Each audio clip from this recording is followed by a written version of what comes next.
eu tô E fazendo aí esse depois lobby, ô podemos também Medeiros. organizar um diálogo aí, esse como fosse um rascunho Começamos de a uma gravar. conversa, até pública aí nos canais do Professor Antônio, tem um bom canal aí de aulas, Exato.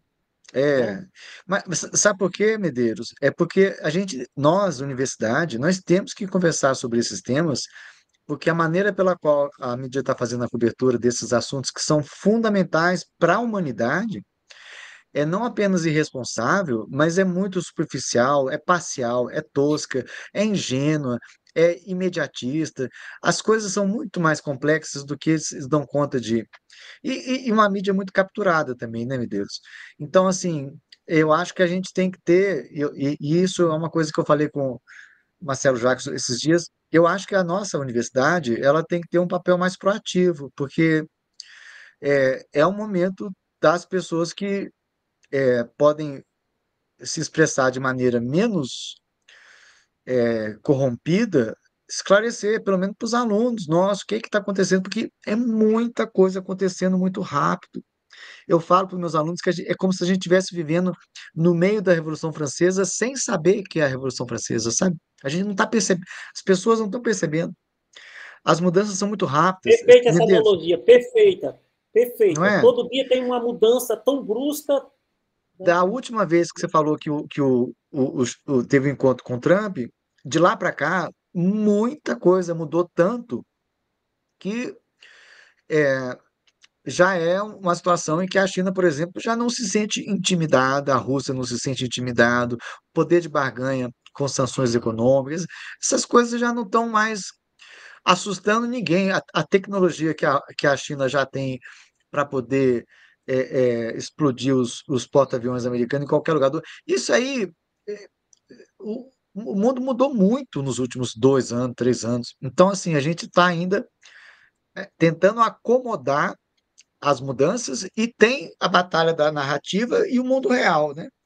E aí esse campo das narrativas ele fica ocupando o espaço das discussões sérias, enquanto, né, é, é, enfim, essa retórica contra a China, falando de Excelente tarifa, percepção, isso aí é uma professor. bobagem, isso aí é conversa para boi dormir, como você falou, está falando para a base dele. É. Mas é Eles um beco estão sem analisando saída a para os fumaça, Estados Unidos, mostrando né? a fumaça e deixando de É, analisar o que é que está queimando, né? exatamente, exatamente, Isso que o exatamente. professor falou. O problema aí é que sai um pouco das relações internacionais, onde eu não sou especialista, mas cai num campo da teoria política, porque eu conheço uma ou duas coisas, né?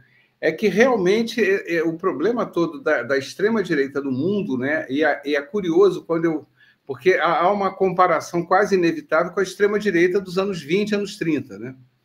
Quer dizer, que parou lá no fascismo, né? Que parou no nazismo, aquela coisa toda, e que, de fato, impactou o mundo todo. Quer dizer, todo mundo era fã do Mussolini. Essa que é a grande verdade, né? Em vários locais do mundo, né? Nas Américas e tal. As pessoas só deixaram de ser fã dele quando a guerra começou, porque até lá todo mundo só tinha elogios. Mas, enfim, há uma diferença tremenda, que é uma ausência absoluta de projeto político nessa Exceto atual extrema-direita. a Então, direita. então, então, a única solução para eles, isso eu vejo, é curioso que essa prática se repete. Eu pensei, num primeiro momento, que seria do Brasil, mas não, ela se repete com Trump, ela se repete até com aquela primeira-ministra italiana que bota a viola no saco porque ela não é maluca, ela não perdeu o juízo. Tá? O máximo que vai é o Orbán lá da Hungria, que esse aí controla a Hungria toda, mas ainda assim controla, mas com desenvolvimento econômico e tal, que ele também não perdeu o juízo totalmente, que é você ter como se fosse uma campanha eleitoral o tempo todo. A última informação que eu tive, por exemplo, que não tem a ver com esse embate agora Estados Unidos-China, mas que tem a ver com o governo americano, e que eu tomei um susto, que o Trump colocou 10 ou 15 sujeitos, homens, entre 20 e 30 anos, para atuar no site oficial da Casa Branca. E a última coisa que eles fizeram, a coisa de 3 ou 4 dias atrás, foi botar uma imagem do Trump com uma coroa de rei. É um negócio assim que os caras, peraí, mas isso é campanha. Se for uma campanha política, você até engole o sapo enquanto campanha política. Agora, quando você coloca isso no site oficial da residência da presidência da República, do presidente da República, aí a conversa muda. Peraí, aí virou outra coisa, tá? Aí, o patrimonialismo que Max Weber imaginou há 100 e tantos anos atrás ficou até para trás, né? É muito pior do que qualquer patrimonialismo possível, né? E aí vem a pergunta, mas por quê? Porque essa extrema-direita não tem projeto político. É impressionante. Não tem um projeto de Estado, né? Quer dizer, é uma coisa assim que assusta, e por isso eles têm que falar para a plateia o tempo inteiro. O problema todo que eu vejo, e aí eu devolvo a bola para vocês dois, é que se você faz o tempo todo um discurso para a sua plateia, né, para o seu público, né, o problema é que esse discurso ele é ouvido pelos outros. E aí vem aquela pergunta, e na hora que os outros levarem mais a sério, né? Um exemplo simples aconteceu no Canadá, né? A população canadense simplesmente não está comprando mais produto americano. Pelo menos uma parcela grande da população canadense. Quer dizer, e aí, pegando um exemplo banal, tá? É bem banal mesmo. E aí, se a população canadense parar de comprar produto americano, quer dizer, as consequências para os Estados Unidos é azar deles. Eu também não estou muito preocupado com a vida do norte-americano. Mas, efetivamente, é esse ponto que eu quero chegar. Quer dizer, e na hora que esse discurso que é para a plateia começa a ser levado a sério pelo outro, né? E aí o meu medo é na hora que a China levar a sério, né? Olha, já não levamos mais na brincadeira, estamos levando a sério. Aí a Rússia começa... Porque a Rússia, por enquanto, o Putin é o amiguinho do Trump, né? A piada aqui, Zé, não sei se você sabe, né? Dos bolsomínios aqui no Brasil, dos bolsonaristas, é que eles falam assim, poxa, mas a gente passou esse tempo todo odiando a Rússia e adorando a Ucrânia, agora a gente tem que adorar a Rússia e odiar a Ucrânia. Mas, enfim, o problema é esse, quer dizer, e aí? E na hora que o outro levar a sério, né? Esse papo que é para a plateia, né? Eu devolvo a bola para vocês dois aí. Por favor, pergunta mesmo, não é uma pergunta retórica, não, tá? Eu acho que o problema que o professor Antônio está trazendo, o amigo Antônio está trazendo... Obrigado, Zé. Fui promovido agora. Pelo que eu vou tentar ver se eu compreendi a essência, né? Enquanto os estados estão aí nessa batalha pela hegemonia ou lutando para não perdê-la, no caso dos Estados Unidos, nós temos também a questão da sociedade. Sim. E dentro dessas sociedades, nós temos no caso do lado dos Estados Unidos, e não é o caso da Rússia nem da China, mas no caso dos Estados Unidos, e até Brasil, mas vamos deixar nesses três grandes atores, por enquanto, nós temos uma divisão que não é pequena. E aí, a minha hipótese principal nesse campo é de que, nessa fase atual, do início do segundo mandato do Trump, a guerra interna é, para ele, mais vital do que a questão externa. E os seus grandes inimigos, e isso está colocado na tese do Soros. Tem um documento do Soros dizendo que a grande ameaça à democracia, isso é um documento do Soros, um texto dele, são os inimigos internos e a China, são as duas grandes ameaças. O inimigo interno é Trump, é o trumpismo, né?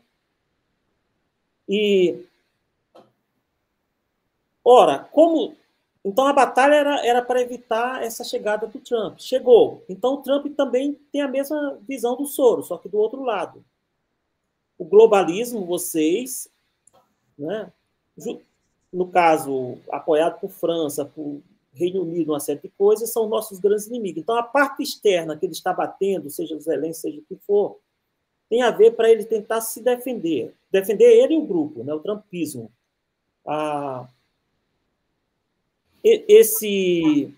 Mas, ao mesmo tempo, nós estamos falando de um grande império, mesmo que esteja em decadência sobre alguns aspectos, ou reduzindo esse seu domínio.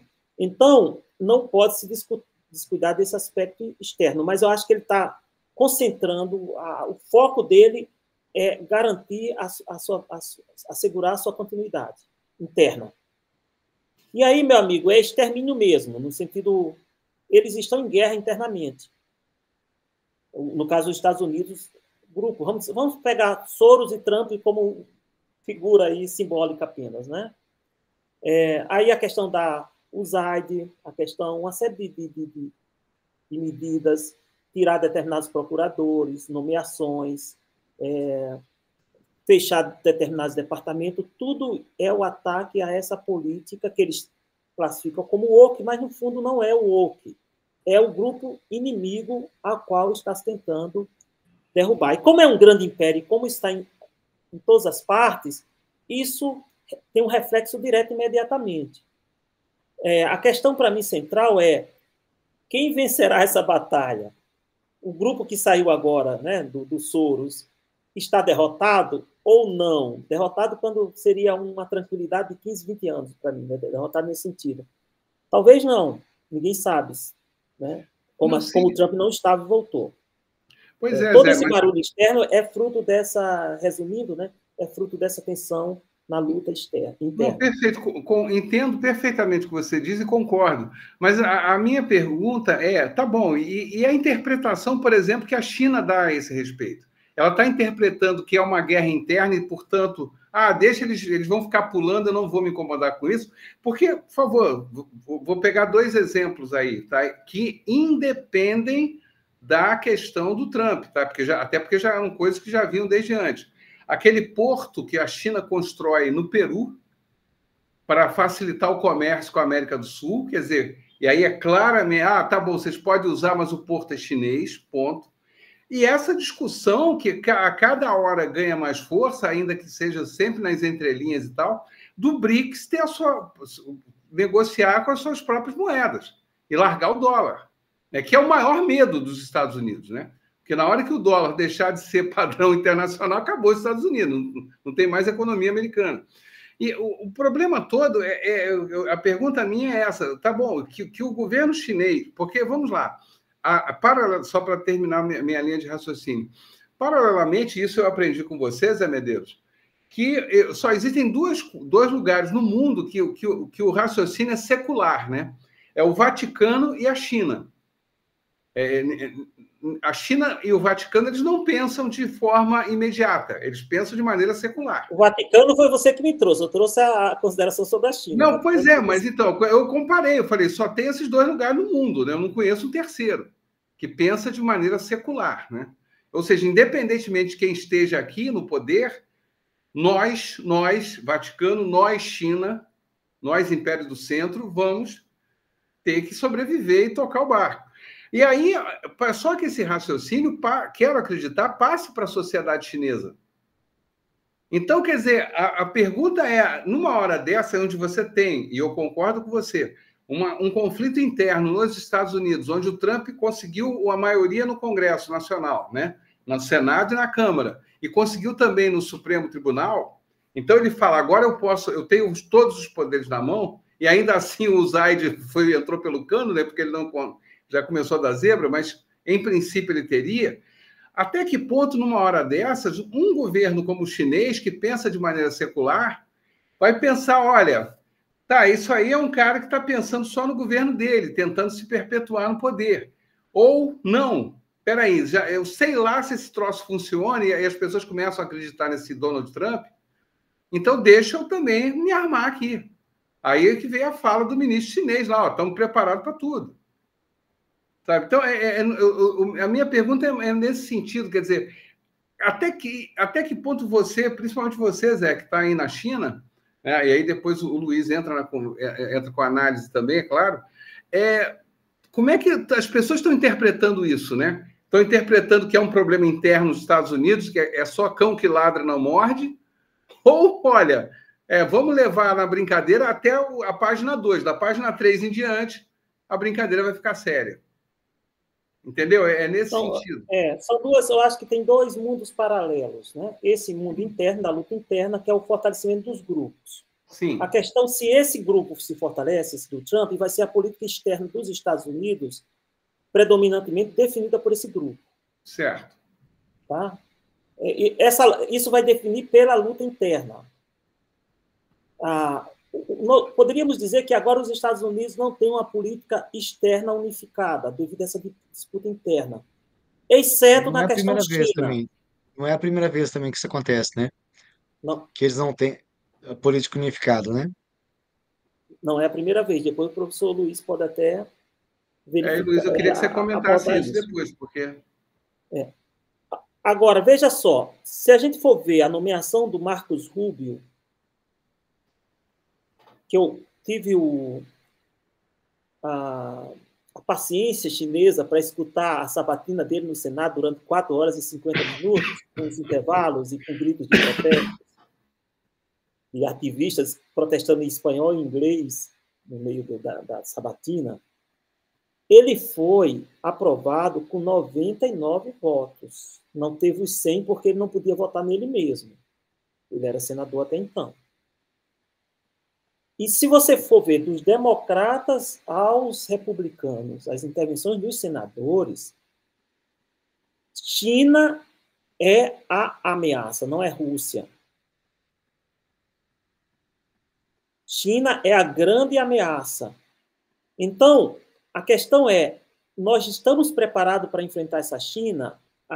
Eles não falam isso, mas a minha leitura é de que eles sabem que não estão.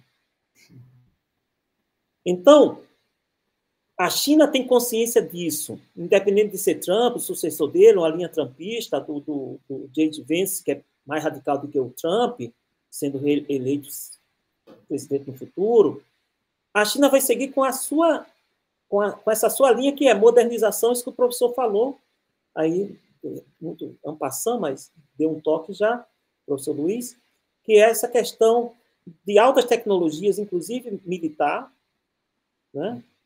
A China não acredita em palavras, né? Agora ela sabe que os Estados Unidos é um grande império. Das 3 grandes forças, não é uma força para ser desconsiderada. Então, como é que você vai lidar com ela? Mas eu penso que é muito mais fácil um Trump, um democrata, um J.D. Vance, ceder para a China na questão de Taiwan, como vai estar negociando para a Ucrânia ceder os territórios lá para a Rússia, que é a questão vital da China, do que os democratas.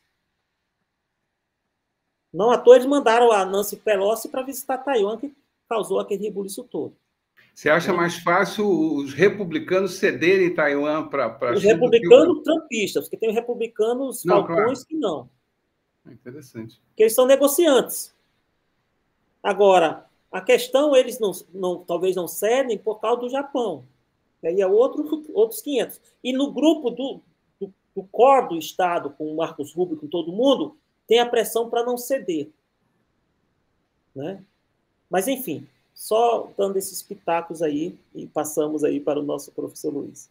Luiz, você comentou agora a respeito da política externa americana, eu queria que você falasse um pouco disso.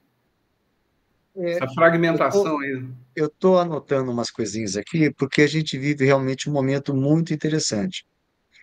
Quando a gente vê esses documentários sobre esse período entre guerras, a Primeira e a Segunda Guerra Mundial, e inclusive a primeira já, a quantidade de imbecilidades acumuladas foi uma coisa inacreditável.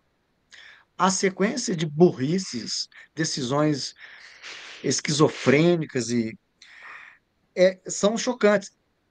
E vivemos um momento em que, uma atrás da outra, as decisões políticas mais incompreensíveis, que nos fazem pensar que até o absurdo é plausível, porque não dá para esperar. Você falou do Orbán, o Orbán, só de você ter bom senso, você parece um gênio.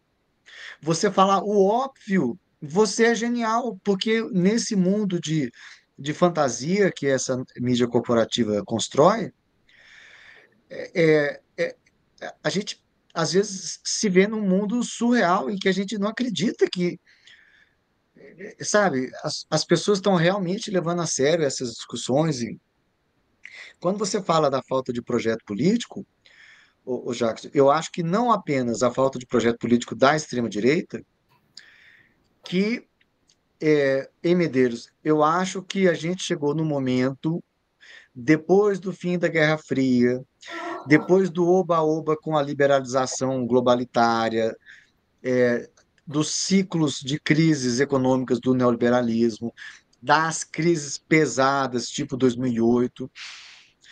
Eu acho que esse modelo de sociedade liberal capitalista, essa democracia comprada, ela está se esgotando. Ela não está dando conta de produzir os resultados sustentáveis. E quando você compara com países que levam a sério a ideia do projetamento, né, Medeiros? Do planejamento de longo prazo, do investimento em coisa que existe, tipo infraestrutura física, digital, tecnologia, ao invés de papel que diz que vale dinheiro, título de investimento. Essa conversa fiada do neoliberalismo há muito tempo que não engana muita gente. E os chineses têm sido muito cautelosos em não se desengajar do dólar muito rapidamente, porque eles também teriam algo a perder se fossem precipitados em jogar tudo para fora. Mas eu me lembro, a coisa de talvez 10, 15 anos atrás, o Jackson, um senador parecido com o Rubio, ele fez uma proposta que era o seguinte: como a China manipula a sua moeda, a gente deveria aprovar uma lei que anula os títulos da dívida pública que a China tem dos Estados Unidos. Ou seja, numa canetada no Congresso, eles queriam fazer aquele dinheiro desaparecer.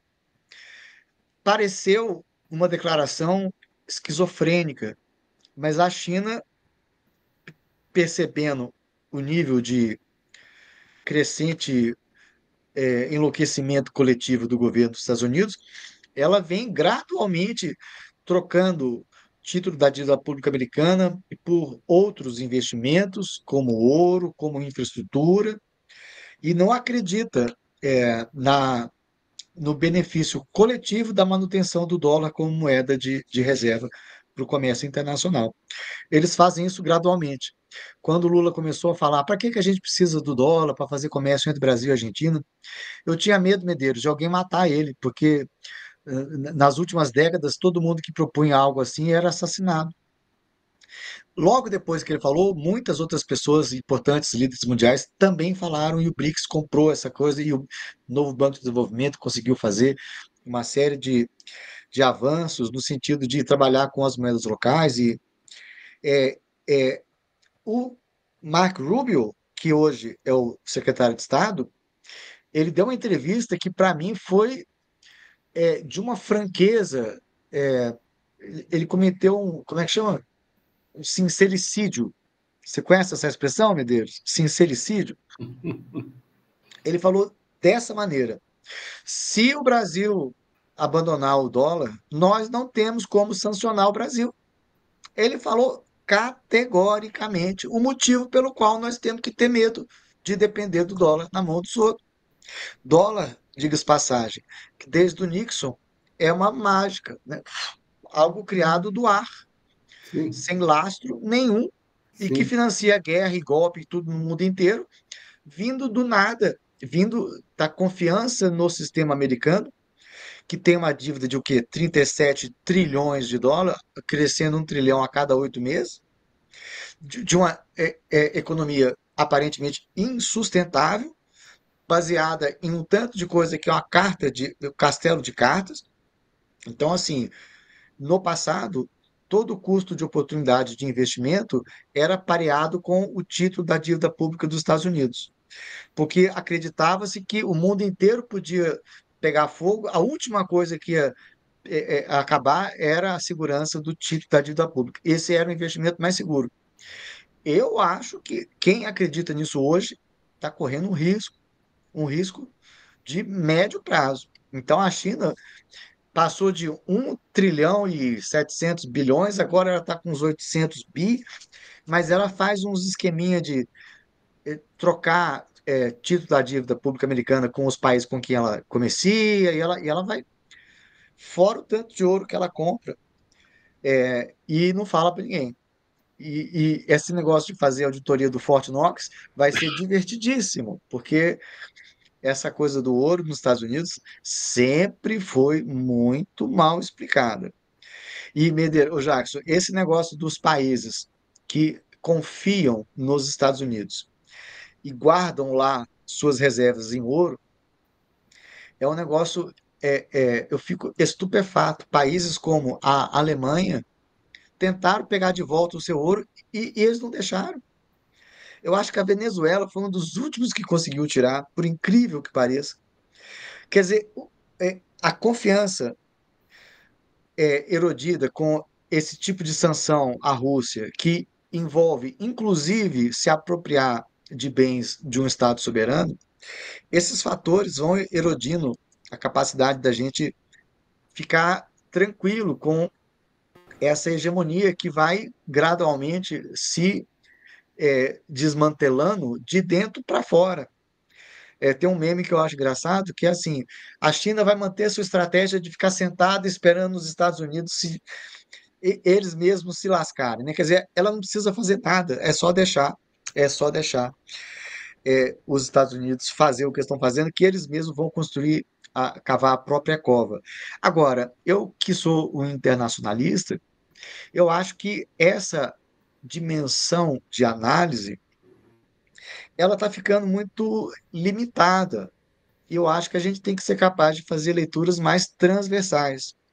Porque, por exemplo, a gente pensa Estados Unidos e tal, mas o que que é Estados Unidos? São tantos conflitos internos que é difícil falar de um país como uma coisa coesa, né? Eu lembro que o Obama puxava o saco do Lula e a Hillary Clinton dava um golpe nele.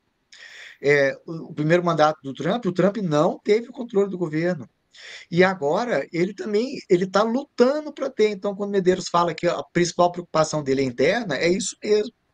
E esse jogo de cena, de falar de tarifa e tudo, gente, do ponto de vista da teoria econômica, nunca vai ser uma estratégia que vai dar certo. Isso é só retórica. Sabotar o NAFTA, como ele está fazendo com o Canadá e com o México, você derruba na raiz a base, né, daquela estrutura que foi benéfica, acima de tudo, para o próprio Estados Unidos. Quando o presidente americano, eu acho que era o Gerald Ford, falava assim: o que é bom para a GM é bom para a América. Ele estava muito ingênuo. Não necessariamente o que é bom para a GM é bom para a América. Porque às vezes o que é bom para a GM é montar uma fábrica na China e sair de Detroit, né? Deixar o povo lá desempregado, uma cidade fantasma. E eu queria que vocês também percebessem o tanto que os governos no mundo todo, mas assim, me surpreende muito na Europa, os governos estão desconectados da vontade popular. O povo protesta, protesta, protesta, o governo vai e faz exatamente aquilo contrário do que o povo está pedindo. Chegou um ponto de falta de representatividade, de legitimidade, que é chocante o nível de patrulhamento ideológico que tem hoje. Não pode falar de Israel, não pode falar da Rússia, não pode falar. Gente, que momento maluco é esse que a gente está vivendo? Então, eu acho que a situação é muito mais grave do que parece, porque eu penso que não é mais só um jogo entre estados, eu penso que o modelo econômico neoliberal, capitalista, democracia, esse pacote, ele saturou, ele já deu, houve uma exaustão paradigmática, vamos dizer assim. A China, com projetamento, com planejamento, é o que tem de novo. E aí eu acho que a esquerda, as esquerdas, têm que aprender com a China. Porque tem muita gente da esquerda que está a reboque das narrativas neoliberais dos anos 90, ou então gente dos anos 60 ainda com um tipo de desenvolvimentismo que o momento é outro. Então, só quem tem projeto mesmo hoje, eu acho, é esses exemplos aí. E Rússia também. Rússia muito no sentido de um instinto de sobrevivência, né, Medeiros? Desde 2014 que eles estão vendo que o bicho vai pegar, se prepararam para o tranco, e o tranco veio e eles estão lá mais forte do que qualquer um poderia imaginar. O fato do USAID né, Bendeiros, ter sido desmantelado pelo Trump, porque era a turma dos democratas e não a turma dele. Quer dizer, ele deve querer ter o USA dele, né, para financiar o povo dele. Eu não acho que eles vão parar de fazer isso. Mas Justamente, perfeito. jogou luz sobre a quantidade absolutamente escandalosa de interferências no jornalismo, na opinião pública, na sociedade civil organizada, na compra de governo. Assim, eu sempre falava essas coisas, ô Jacques, achando que os alunos me viam como se fosse um cara da teoria conspiratória. Aí agora que está tudo provado, declarado, eu me sinto vingado, sabe? Eu me sinto assim, eu me sinto é, é, inju- como se eu tivesse recebido a justiça que eu merecia. E todos os céticos que não acreditaram agora estão voltando a falar, você achou? Eu lembro quando teve as manifestações em 2013, não vai ter Copa, aquela coisa para derrubar a Dilma depois. E aí eu falava da influência externa e tudo, e os alunos falavam assim, cadê o dinheiro da CIA que eu não recebi e tal? Aí eu falava, você não recebeu, mas por trás de você, né, é, muita gente participou. Então, essas questões do Estado, do governo, elas estão muito borradas. Essas categorias deixaram de ser muito nítidas. Sociedade civil, isso está tudo tão embaralhado, tão confuso, que a gente tem dificuldade de identificar realmente o que é que a gente está chamando de país Brasil. Por exemplo, o Brasil. O governo Lula não controla o governo, concordam? Ele não tem o governo todo. Ele tem alguns ministérios, mas, por exemplo, Ministério da Educação, hein, Jacques? A gente sabe que tem um ministro que tenta lá, mas a base toda do ministério parece que ele não controla. E eu acho que as simulações dos jogos de guerra que os americanos fazem, todas dizem que se eles tentarem mexer com Taiwan, eles perdem. Todas, todas, todos os jogos. A Ucrânia, está claro o que aconteceu lá. Não adianta a mídia tentar falar que a Ucrânia está ganhando, não tem jeito de sustentar essa narrativa. Eu nunca vi, Medeiros, um presidente de uma grande potência fazer um desafio tão frontal, falando assim: vamos fazer um experimento científico, um duelo do século XXI. Vocês escolhem um lugar que vocês conseguem defender e eu vou jogar eu não guardei o nome do míssil lá, é o Terra-Ar, né? Orechenko, não sei. É um E vamos ver se hipersônico. vocês conseguem defender. E aí todo mundo ficou pianinho, né? Essa hegemonia militar baseada nos porta-aviões, isso acabou. Na hora que eles quiserem, derruba todos os porta-aviões no mesmo dia. A tecnologia para isso já existe. Eles não precisam provocar esse movimento, porque os americanos não sabem perder e vão apelar para a única coisa que sobra, que é a arma nuclear. Então, eu penso assim, esse império, que é um império infantilizado, com lideranças boçais, e a Europa me decepciona. Quanto imbecil saiu da Inglaterra nos últimos 10 anos? Um atrás do outro, atrás do outro. É um pior do que o outro. A Alemanha, gente, a União Europeia, com aquelas ministras das relações exteriores, quanta barbaridade eles são capazes. Nossos alunos não falariam tanta besteira, Jacques. É inacreditável o nível de desacoplamento da realidade. Então, é um momento perigoso, porque Estados Unidos ele não é um país que vai ter a graciosidade, a maturidade, a temperança, a serenidade de aceitar simplesmente ser mais um grande no meio de outros. Eles vão cair chutando, mordendo, azunhando, e nós somos país, nós, o Brasil, é um país que não tem a força da China e que não tem a força da Rússia e que pode ser arrastado nesse furacão. Então a gente tem que tomar muito cuidado, por isso que a gente tem que conscientizar nossos alunos que esse jogo é perigoso. Não é porque algumas tentativas de golpe foram impedidas que esse risco deixou de existir. Isso pode acontecer hoje, amanhã, depois da manhã, porque a gente tem que parar de acreditar na razoabilidade das coisas, porque nós estamos vivendo um momento Dá loucuras, né? Eu vou deixar o Zé falar um pouquinho, o Zé Medeiros. Vou tentar fazer uma síntese, assim, mais para... Né, como se eu tivesse um mediador aqui da mesa. Cada um assume a 3 mediação, né, de mediadores, vez né? em quando. Mas eu penso que quando o professor Luiz ele traz a questão econômica, no fundo, é um elemento, o elemento econômico, né, econômico-financeiro, a perda do poder do dólar. Por isso que eles estão tentando reduzir custos. O Elon Musk lá tem esse papel. Porque não adianta mais você só emitir papel, porque o mundo não está nem aí para esse papel todo, cada vez menos, né? Então, isso é um elemento aí, que a gente tem que ficar de olho. E os Estados, no caso do Trump, ele está fazendo um jogo para reindustrializar os Estados Unidos. Tem política industrial, né? A retórica é essa, mas no fundo não tem uma política industrial, né? Mas tem movimentações com as taxações. Por exemplo, ele agora recebeu o CEO da principal produtora de chip, né, de Taiwan, e que vai abrir uma produção lá, o que sinaliza para os Estados Unidos estão contando com a possibilidade de Taiwan ser anexada, ou seja, ser reintegrada, é a palavra característica chinesa, claro, né? Ser reintegrada aqui ao comando de Pequim.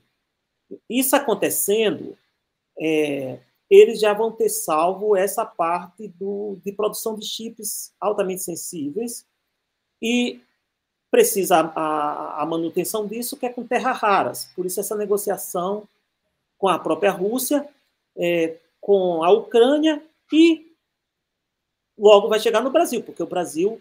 A China tem 60%, mas os 40% estão espalhados por aí, no Brasil deve ter 16%, 17%, o que é um agravante mais para o Brasil. Muito né? aqui em Minas Gerais, né, Jacques? Né? Então, esse elemento econômico, como um fator altamente importante, a questão da democracia liberal capitalista, que chega-se ao fim, não é mais... Ou seja, a tese do Fukuyama foi para o ralo. Errou, né? Errou feio. E agora... Agora, o império... O Trump é um ator. O Trump não é um pensador. Com certeza. Mas ele é um grande apresentador de programas reality show. O que, para nós, analistas, é bom. Porque ele bate como uma caricatura o que está acontecendo lá nos profundos, que ele escuta, né, daqueles assessores especializados, e ele joga como uma caricatura. Cabe a gente tirar a deformação para ver o que é. Né? Então, a questão do Estado, que não pode ser... A questão social, que eu acho que o grande perigo e a grande ameaça, eu acho que o nosso Marcelo, ele traz, que é a questão... Podemos ir para um caminho fascista, nazista, né? Essa é uma variável que não pode estar descartado, porque sim. Nessa disputa interna ele ativa esse outro lado. Então, a questão econômica, a questão social, pegando esse perigo de uma ameaça fascista, né? E a questão de Estado. E a questão de Estado, queira ou não, os Estados Unidos, por mais que eles estejam aí em pedaços, eles montaram uma estrutura de dominação. O Estado é um Estado profundo, né, como costuma dizer. E esses mecanismos não podem ser desarmados de uma hora por outra, seja na indústria bélica, seja em São tudo. gerações para desmontar isso, né? Gerações. Isso. Então, eles estão em funcionamento pleno.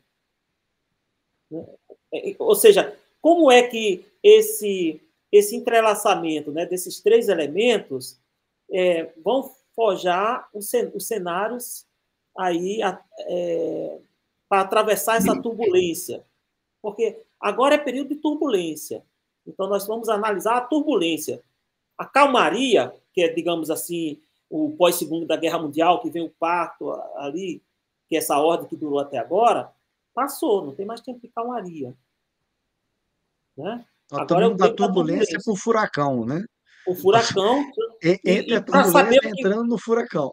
O que pode emergir disso é muito. Só podemos colocar cenários, não dá para a gente cravar. Não dá, não dá.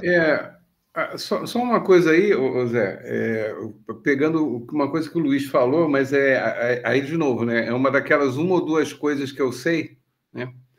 Com 0 alguma coisa por cento de propriedade, que diz respeito ao seguinte: pensando a tal democracia liberal, né? Aí eu lembro, não vou lembrar o nome do autor, meu cérebro está cada vez pior, mas o título, né? A melhor democracia que o dinheiro pode comprar, né? E vamos colocar que nos dias de hoje não tem dinheiro que compre porque não há democracia para ser comprada, né? Ou o que está na oferta, nas prateleiras, não está legal. E por que não está legal, né? Eu acho que aí é um problema que foi detectado lá na década de 1950 e que as pessoas não levaram muito a sério, ou até ao contrário, se aproveitaram disso, né? Que foi o seguinte, né? Aí vamos um pouquinho de teoria política. Lá em 52, fizeram uma pesquisa numa cidadezinha chamada Elmira, nos Estados Unidos, e a pergunta, o cerne, aliás, o que centrava um caminhão de perguntas que fizeram à população local era: por que você vota, né? O que te motiva a votar, a escolher um candidato e tal? E os pesquisadores naquela época estavam esperando assim, não, o pessoal deve ter uma ideologia, né? Deve pensar na igualdade ou na liberdade. E, na verdade, descobriram que as pessoas votavam pelas razões mais estúpidas possíveis. Exato. Né? Não é racional, é não, emocional. Foi aquilo que a teoria política passou a chamar de irracionalidade do voto. Isso. Eu já vou explicar por que eu estou citando isso. Tem a ver, Luiz, com uma coisa que você falou agora há pouco. E aí tem um pouco Deixa eu só me desculpar antes. Está começando a chover, eu estou do lado de fora, eu estou só me ajeitando aqui para eu sair da chuva, tá? Então, que bom, cara. Eu estou aqui, mas eu estou só me ajeitando aqui para não molhar o computador. Aqui em Niterói, a gente não sabe o que é chuva há 40 dias, entendeu? Nós estamos se preparando a ficarmos iguais a Brasília ou algo do gênero, tá? Passa 2 meses de chover. Ou então em Belo Horizonte, né? Eu tive Belo Horizonte aí no ano passado, não, mas continua sua análise. Deixa o clima para lá, não perde a sua análise, não, eu te interrompi. Mas vamos lá. E aí o que acontece, tá? Na medida que isso foi detectado, e o pior, essa pesquisa foi reproduzida em outros lugares, não só nos Estados Unidos, mas no mundo, e lamentavelmente os resultados eram sempre os mesmos, tá? Se descobriu que o eleitor é completamente doido, né?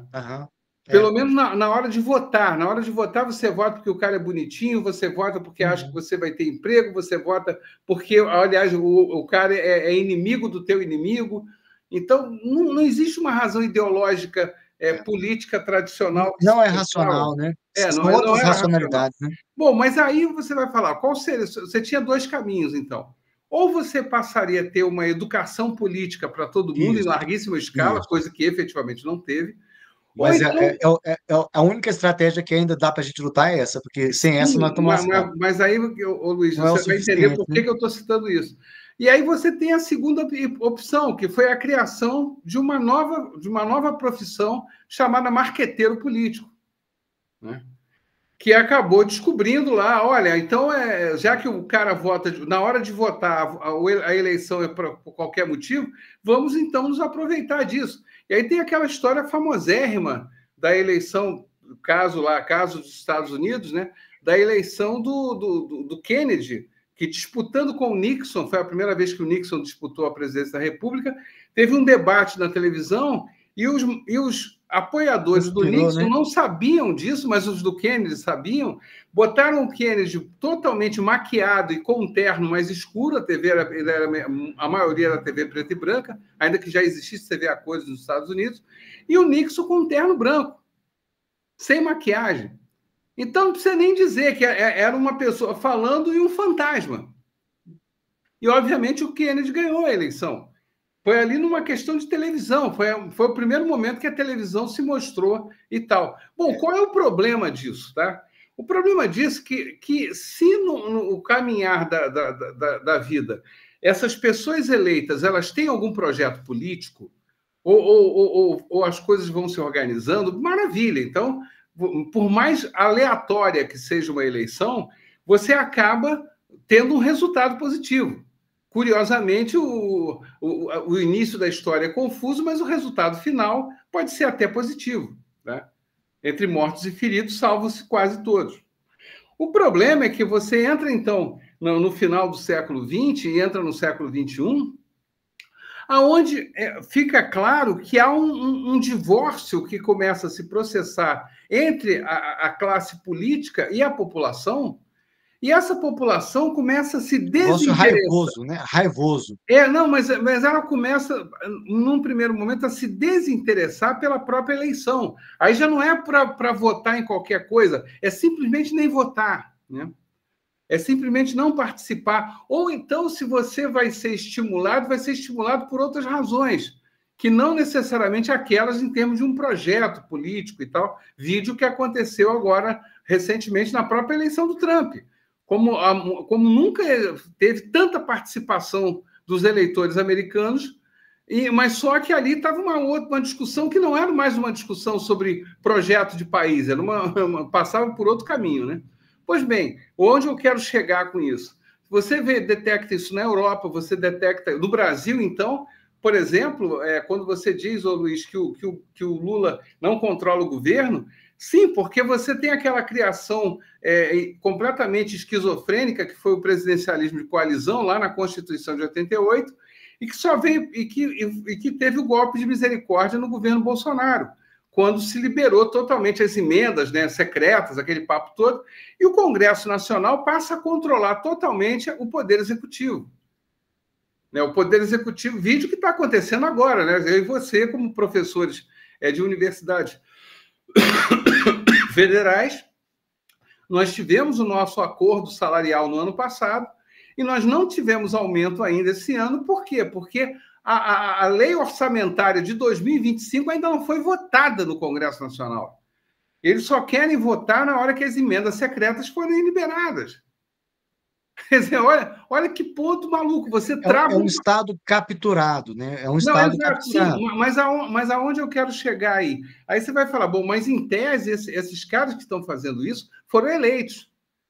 E aí, quando eu olho o resultado das eleições, por exemplo, agora, né, as últimas de 2022, para o Congresso Nacional, menos de 50% dos eleitores brasileiros votaram.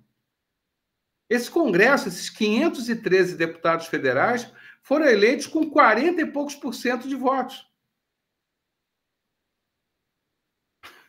E aí passa a ser, ou seja, mais da metade da população ou não votou, ou anulou o voto, ou votou em branco.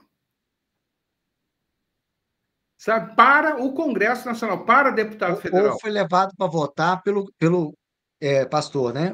Não, mas mesmo esse que foi levado... Do... Mas aí que está, Luiz, esse que foi levado cai nesses 40 e poucos por cento. A grande maioria não votou mesmo, entendeu? E não votou por um desinteresse absoluto, mas, ao mesmo tempo, sofre todas as consequências de um governo perdão, de representantes eleitos nessa forma. Por quê? Porque a população não se dá conta no Brasil, não se dá conta na França, não se dá conta na Alemanha, não se dá conta na Inglaterra, nem em lugar nenhum, que, mesmo que ela não vote, anule o voto ou vote em branco, alguém será eleito. Aí que está o divórcio absoluto. É o analfabeto político porque esse alguém eleito, ele passa a ter compromisso muito mais com aquele esquema que o elegeu e nenhum compromisso com a sociedade. É um business plan, né? Pois é, porque quando você pega uma sociedade como a europeia, que ainda tem o hábito de protestar, parece uma coisa esquizofrênica. Ué, como é que pode a extrema-direita alemã, um partido neonazista, eleger quase 20% dos deputados? Sabe? E, ao mesmo tempo, os alemães vão para a rua reclamar. Ué, como assim? Quer dizer, se aumentou. O mais surpreendente, Jackson, é que não adianta protestar, não faz diferença. O governo vai fazer ou deixar de fazer, independente do povo derrubar a Torre Eiffel. Não, sim, mas aí sim, a gente desanima com a Luiz, representatividade. Eu estou falando isso por quê? Porque se você olha lá na Alemanha, o coeficiente eleitoral também caiu. Ou seja, os poucos que foram votar foram os extremistas que fizeram o partido neonazista crescer, tá? Ou alguns outros. A grande maioria da população alemã também não votou. E aí, de novo, então, quer dizer, esse cara que é eleito, e lá, então, que é parlamentarista, então, o primeiro-ministro vai ser escolhido entre os deputados eleitos pela população. Pouco importa se essa eleição foi num número de votos menor do que deveria ter sido, esse cara tem muito mais compromisso com o esquema que o elegeu, é claro, do que com a sociedade. Mas a sociedade não percebe que esse divórcio é contra ela. A mais prejudicada é a própria sociedade. Quer dizer, por isso também, aí vale para a Alemanha, vale para a França, vale para o Brasil. Que o deputado federal em Brasília, ele também não está muito preocupado, entendeu? Com a população. Ele sabe porque no final, se ele, como deputado federal, precisaria de 300 mil votos para ser eleito em condições normais, com 20 mil ele está em Brasília. Com 10 mil ele está em Brasília. Por favor, o caso mais escandaloso. O custo econômico da eleição é menor. Hã? O custo econômico para ser eleito é menor. Exato. Antigamente, quando fiz o meu mestrado e doutorado, a discussão na teoria política era essa, o custo econômico de uma eleição. Hoje em dia, eu tenho certeza que esse custo econômico agora, se ele existe, passa por outro caminho, que não é um custo econômico da eleição, sabe? Passa por outras loucuras quaisquer. Tá? Então, o que acaba acontecendo, tá? No final das contas? Quando você, então, olha esse divórcio, acaba realmente, nós estamos beirando a esquizofrenia total. Porque, de um lado, temos governos... Acho que já entramos na esquizofrenia, viu? Porque não estamos beirando, não. Já entramos. Já somos esquizofrênicos, porque você pode ter, no caso do Brasil, um poder executivo que pensa uma coisa, os deputados que estão mais preocupados com outra, e aí eu só ia citar o maior dos escândalos eleitorais no Brasil, que aconteceu há muitos anos atrás, que foi aquele Enéas, né? Meu nome é Enéas. Que antes fosse Enéas hoje em dia, né? Pois é, mas na época dele, o que aconteceu? Ele se candidatou a presidente 2 ou 3 vezes, não me lembro mais. Aí ele desistiu, foi se candidatar a deputado federal por São Paulo. Ele foi eleito com, não sei, acho que 1 ou 2 milhões de votos, e ele carregou mais 5 pessoas. Sendo que a 5ª deputada federal que foi eleita pelo PRONA, que era o partido dele, Partido da Renovação Nacional, tá? Essa deputada teve 200 votos. E ela foi uma deputada federal durante 4 anos, pelo menos. Não sei se ela fosse... Não dá para ser nem síndica do Maleta, né? Não vai, não consegue. Tá? Maleta é o principal edifício lá de Belo Horizonte, Zé, para você se entender. Tá bem. Pois é, só para citar. E aí, o que acontece? Nem no prédio onde eu comprei o apartamento, que é em frente ao Maleta, elegeu 200 votos que não elege o síndico. Então, quer dizer, repara bem, esse é o nível de loucura. Então, você tem um poder executivo, pensando no modelo presidencialista louco como é o nosso, um poder executivo que vai para um lado, deputados que querem ir para o outro, mas é cada um para o seu lado particular, sem problema nenhum, sem qualquer... Já foi tempo que existia constrangimento, né? Hoje não existe mais. Na Europa, o processo se repete. Você tem um número cada vez menor de pessoas votando, e aí governos que são totalmente divorciados da sociedade, e os poucos da sociedade que se organizam, lamentavelmente, são os extremistas.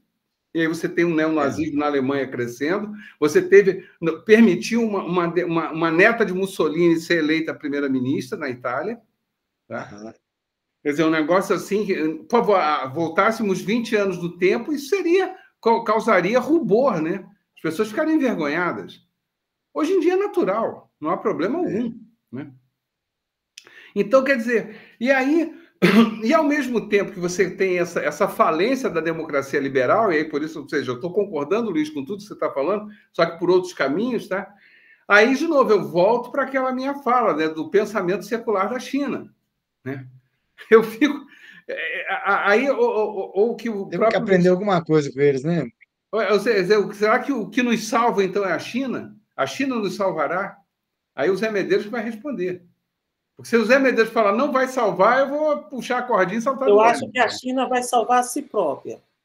Então eu vou puxar a cordinha e saltar no ônibus. Agora, si próprio significa 1 bilhão e 400 milhões um quinto Sim. da humanidade, que não é pouco. Né? E isso pode servir de, não diria modelo, mas de ponto para reflexão. Parâmetro. Parâmetro é a palavra. Né? Eu acho que a gente vai ter que fazer umas 200 lives aí, porque hoje é a live rascunho, né? Das coisas relevantes. Então, o nosso amigo Antônio traz aí é a questão, por exemplo, há um desacoplamento, né, entre os representantes, que são os políticos, que causa instabilidade, porque como eles precisam ser reeleitos sempre e estar naquela função, eles estão maximizando, as suas ações são para maximizar essa sua continuidade. Então, e nós temos o Estado. Então, o Estado ele é composto por esse elemento instável e o elemento estável, que seria o estabilíssima, que seriam os burocratas, né, e seria as forças corporativas organizadas, sejam empresariais, etc., né, que estaria ali, de alguma forma, mantém são estáveis, mas que, dependendo do tsunami, elas também, as placas tectônicas, né, desse segmento mais estável, sai daquela margem de estabilidade, e aí eu acho que quando essa parte que era estável é atingida e entra em instabilidade, aí dá o parafuso que nós estamos vivendo. Então, a questão há um paradoxo para mim que agora aí, que é os que defendem as pautas liberais dos costumes, que de alguma forma são mais democráticas e etc., né? Por alguns aspectos. Por outro lado, são os que impõem as políticas econômicas neoliberais. Não é o Trump o neoliberal. Né? É esse pessoal da Europa. Esse casamento neoliberal, neopentecostal, é um casamento que não tem nada a ver de identidade, mas que é o que conseguiu se eleger então, e fazer as coisas. Por exemplo, você chega àquela reunião lá para salvar o Zelensky, depois daquela humilhação lá na Casa Branca, que foi feito na Inglaterra ali. Primeiro, como isso não sou eu que estou falando, vi alguém falando aí, que é um encontro da União Europeia organizado por alguém que não é da União Europeia, que é a Inglaterra. Segundo, claro, tem o Canadá, mas os representantes que estavam lá, o Trudeau, que estava de saída, vai sair essa semana aí. O da Alemanha, que perdeu feio. Todo mundo, né, com a caneta sem tinta. Que é isso que o Antônio falou, no fundo. Os caras estão lá, mas não tem voto, no fundo, não tem esse apoio base popular. Não tem voto, não tem soldado, não tem dinheiro, o Macron não tem nada. As eleições ali, não tem projeto. Foi vergonhosamente derrotado. Não tem um apoio popular. Pois é, e é tudo que não acontece na China, entendeu? Por tudo que nós já conversamos. Com certeza. Aqui eu acho que eles... Aqui a estabilidade é completa nesses três segmentos. No Estado, nos meios econômicos, né, de alguma forma, e na sociedade. E lá eles não. Não, porque o Luiz estava fugindo da chuva lá, né? Então, acho que agora a chuva apertou lá em Ouro Preto. E aí tem uma coisa, Zé, que eu toda hora eu quase inicio a conversa com você, mas a gente nunca conversa sobre isso, que é aquele que eu sempre vou esquecer o nome, que é o meu herói aí na China, aquele... O Jiang Zemin. Isso, Jiang Zemin. Esse cara, para mim, ele tinha que ser canonizado, tá? Porque o cara foi um gênio absoluto. Porque o que acontece, Zé? Se você pensar a teoria política mais ocidental, o que ela coloca? Ela diz o seguinte, ó, que você tem que equacionar o conflito. Tá? E como é que você equaciona o conflito a partir de que variáveis? Tá? Quais os elementos que aparecem aí que vão ter que entrar num equilíbrio muito frágil para você equacionar esse conflito? São deputados, é o poder executivo, são os interesses econômicos, tá? São interesses, pode ser alheios, religiosos, etc. E tudo isso é jogado num balaio, tá? aonde são vários grupos aí se digladiando e que vão tentar achar um ponto de equilíbrio que é simples, que ele tecnicamente não existe, mas que você... Fala, Luiz, o que houve? Não, pode continuar, eu só estou me inscrevendo aqui. Ah, tá certo. E aí o que acontece? E para você dar conta desse problema. O que o Jiang Zemin, né, falei certo, Zé, o nome?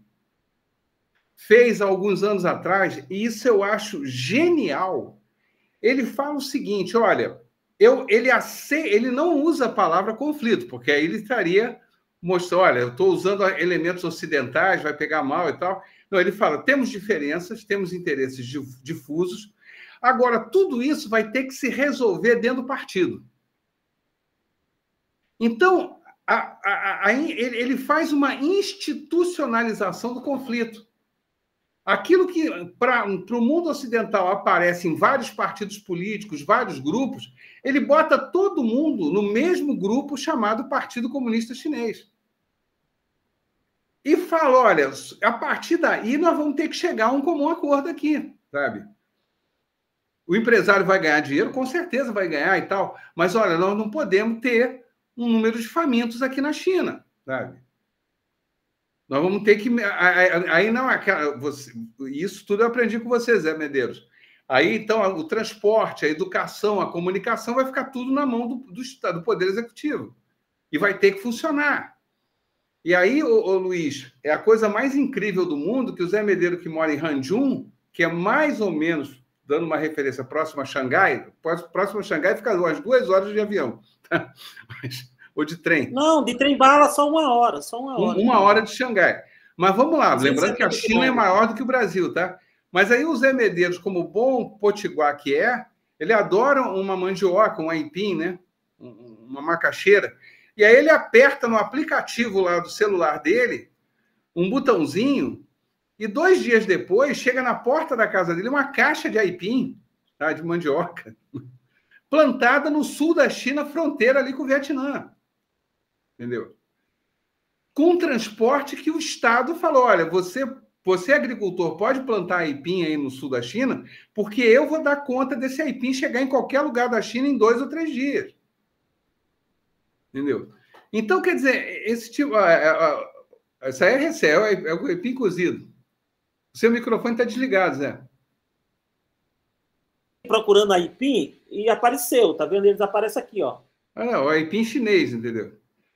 Não, que isso deve ter vindo da América do Sul. A nossa contribuição do Nordeste para a China, né? Não, que o aipim é brasileiro, né? A mandioca é natural do Brasil, ela se expandiu para o mundo todo depois. Mas o que eu estou falando é que essa institucionalização do conflito, tá? Onde se coloca todas as coisas, todos os interesses dentro do Partido Comunista, e aí esse partido vai ter, então, uma palavra final que ele, então, faz com que o deputado eleito para o Congresso chinês, ele tenha vínculos. Ah, mas isso não é natural, é artificial. Pouco me importa que seja artificial, sabe? Você força uma realidade para que o país não se desintegre. Por isso que eu digo, o Jiang Zemin, eu acho um gênio, entendeu? O cara foi genial, ele foi uma brilhanteza cirúrgica, sabe? Ele criou um mundo que esse mundo, se ninguém mexer muito, vai funcionar para sempre, sabe? Porque, de novo, todo o conflito... É a incorporação do setor produtivo empresarial dentro do partido, que é trazer as contradições, os conflitos, como você traz. Sim, mas aí está tudo dentro do partido, entendeu? Então, quer dizer, eles não são... Ou seja, em resumo, a China encontrou o seu caminho. Que é brilhante, que foi brilhante, entendeu? E não eles chamam de socialismo característica chinesa, né? Tanto que se você pega o Jiang Zemin, na época que ele cria isso, é o momento do hiperdesenvolvimento da China. Tudo passa a dar certo na China. Porque, de novo, ou seja, ele não está dizendo, o Luiz, que é como se eles falassem assim, gente, olha, eu admito que até a sociedade chinesa, que é secular, ela tem conflitos, ela tem grupos de interesses diversos, sabe? Ninguém está negando isso. Agora, eu sei que eu só vou dar conta disso se politicamente, artificialmente, eu criar um mecanismo em que esse conflito fica interno. Ele não fica externo como acontece no mundo ocidental. Agora, qual seria a questão para a sociedade ocidental? Porque a China tem uma característica que foi forjada no Império de 2000 anos, onde isso é possível. Sim. Isso não é reproduzível em outros lugares, né? A questão da autoridade. Peculiar, na né? China e na Ásia é possível, não só na China. No Japão seria possível. Na Coreia também. Agora, para a nossa realidade, isso não serve. Sim, não eu serve sei, eu porque admito isso. não se aceita, né? Não dá para ter um planejamento de 10 anos no Brasil, que a gente não tem nem 2 anos de planejamento, porque a próxima eleição já derruba tudo, né? Justamente. Como eles colocam metas sociais aqui, como foi essa de eliminação da extrema pobreza, e os caras vão ralar para dar conta. Vamos lá, Luiz, o que você quer falar aí? Agora, vamos passar aí. Não, eu quero falar o seguinte: apesar da gente estar vivenciando um genocídio brutal e inesquecível, apesar da gente estar vivenciando processos de desumanização nas economias capitalistas, apesar de tudo isso, eu queria chamar atenção para outras coisas que estão acontecendo também. Quem que poderia dizer que a África ia ter tanta coragem de chutar a bunda dos colonizadores como esses novos presidentes estão fazendo agora? Quem poderia dizer que o dólar está sendo realmente ameaçado do jeito que está?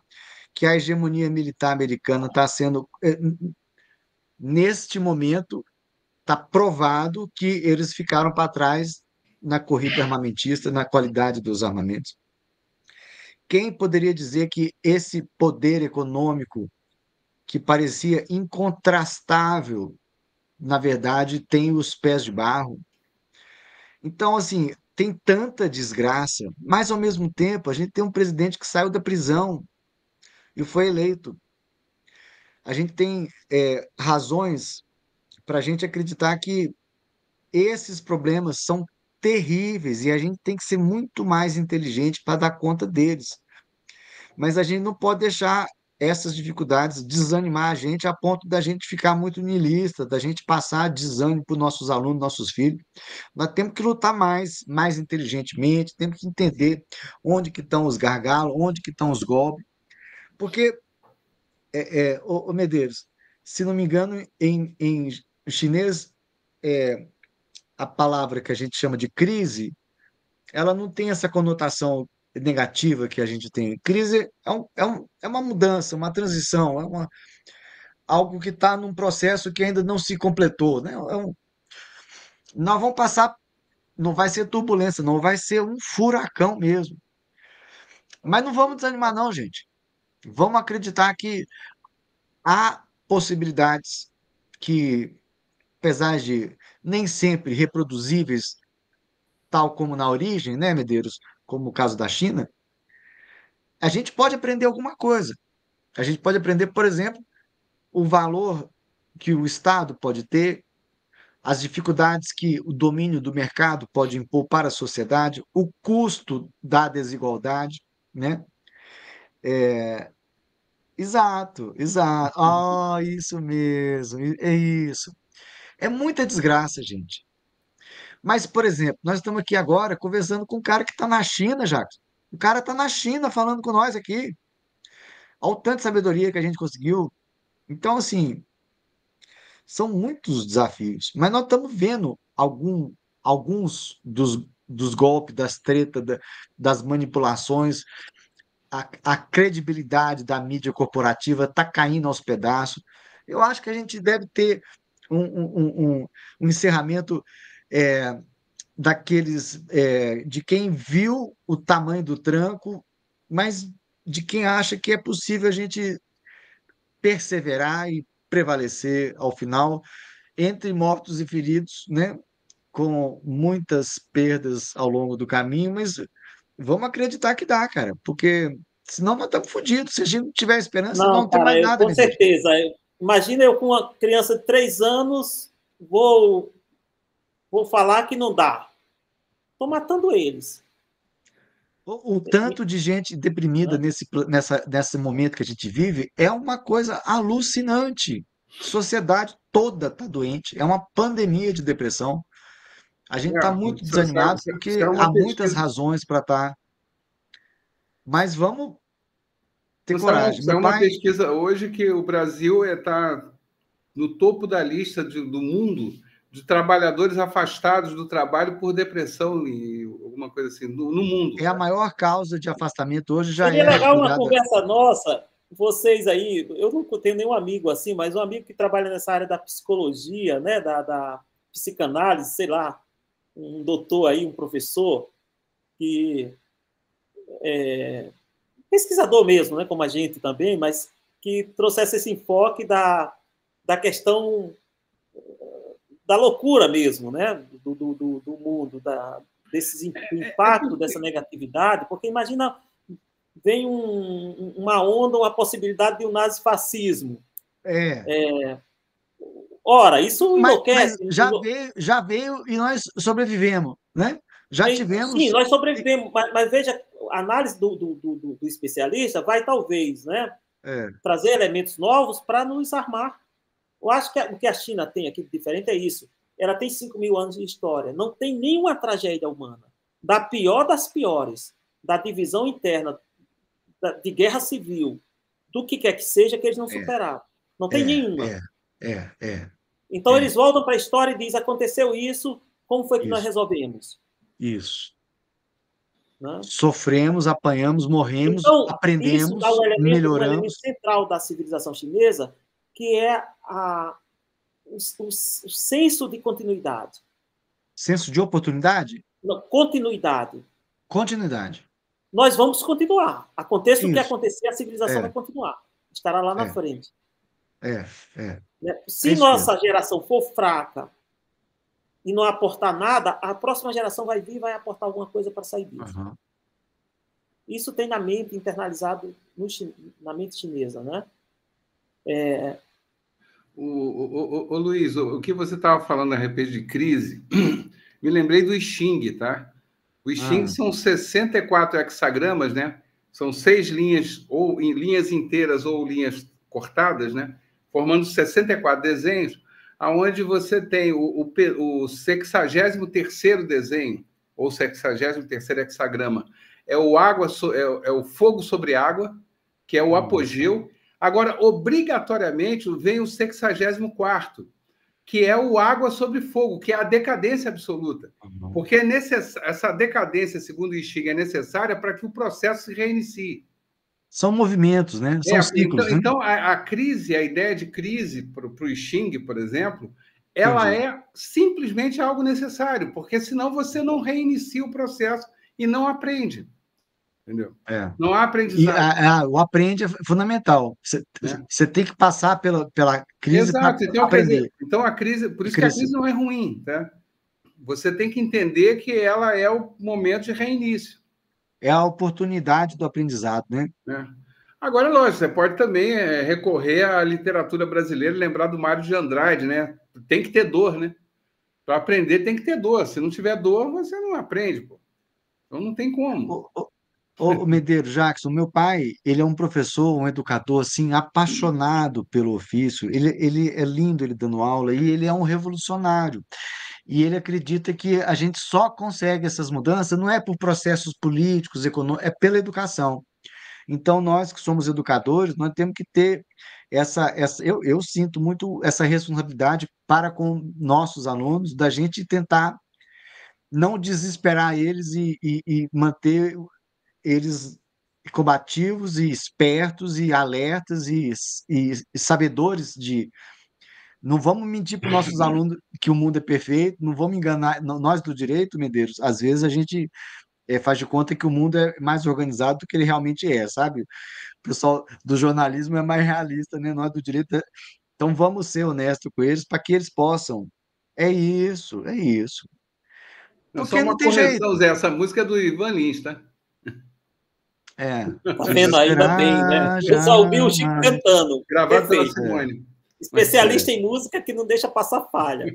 É, Desesperar jamais, né? Já é. né? Só da gente estar aqui, nós três juntos, já é uma coisa muito positiva. Vamos fazer mais Eu disso. penso E que vamos esse envolver ponto. os alunos, porque nós três sabemos dessas coisas, mas tem gente que não sabe. Tem gente que vai ver a mídia corporativa e, a menos que tenha uma alternativa, vai acreditar. Tem um jornalista, Jacques, que eu gosto muito, que é o José Arbex Júnior. Você conhece ele? Não, Ele foi daquela revista Caros Amigos. Ele foi. a E revista, ele fala sim, mas assim: a direita chega e ela apresenta para o pobre, por exemplo, uma solução que pode não ser uma solução verídica, mas ele dá uma resposta, tipo, Deus vai prover, vamos matar o bandido. Ele dá algo que é interpretado como sendo uma solução, ainda que errada. A esquerda é muito filosófica, metafísica, dialética, pós-moderna, não tem assim uma coisa muito categórica. Então, assim, a gente vai perdendo a capacidade de comunicação, porque é muito difícil entender a gente. Nós somos muito filosóficos, nós somos muito democráticos, a gente aceita as narrativas, tudo. E eu acho que, às vezes, a gente tem que ser mais direto na nossa comunicação, meu Deus. Comunicação pode ser a chave para despiorar um pouquinho, né? Luiz, olha só, você fala tudo isso aí, isso é uma receita, pelo menos eu como professor, tá? É o que eu E pratico, comunicador. eu que pratico. Não, mas aí é que entra a questão, tá? Eu, há muitos e muitos anos atrás, eu entendi, porque, primeiro, eu não, eu sou um professor, digamos assim, que assusta meus queridos colegas do Departamento de Educação e Tecnologias, porque eu não, primeiro, que eu não tenho licenciatura, né? Eu sou bacharel em História, ponto. Eu não sou licenciado em História. Então, eu nunca fiz nenhuma matéria de pedagogia, nenhuma matéria de teoria educacional, nem coisa nenhuma. Ainda bem que seus colegas não passaram para o corredor do lado de lá, porque lá no lado do direito ninguém tem licenciatura Não, também, não. mas o problema é que eu estou no departamento de educação, né? Eu sou o coordenador do curso de pedagogia. Olha que coisa deliciosa, tá? Então, o que acontece? Eu nunca fiz estágio, né, numa escola. Eu comecei a dar aula em cursinho preparatório, tá? Isso, eu estava no segundo período da faculdade, e aí no Rio de Janeiro você cursinho não assina carteira, então era uma forma de eu ganhar dinheiro. E aí, vamos lá, vamos tocando o barco. Eu continuei cursinho preparatório no meu mestrado, e quando entrei para o doutorado, comecei a dar aula em faculdade. Então, foi assim meu salto. E deu no que deu. Dali a alguns anos, eu fiz o concurso e estou aí na UFOP há 16 anos. Bom, uma coisa que eu aprendi, Luiz, é que existem os termos técnicos das nossas áreas, tá?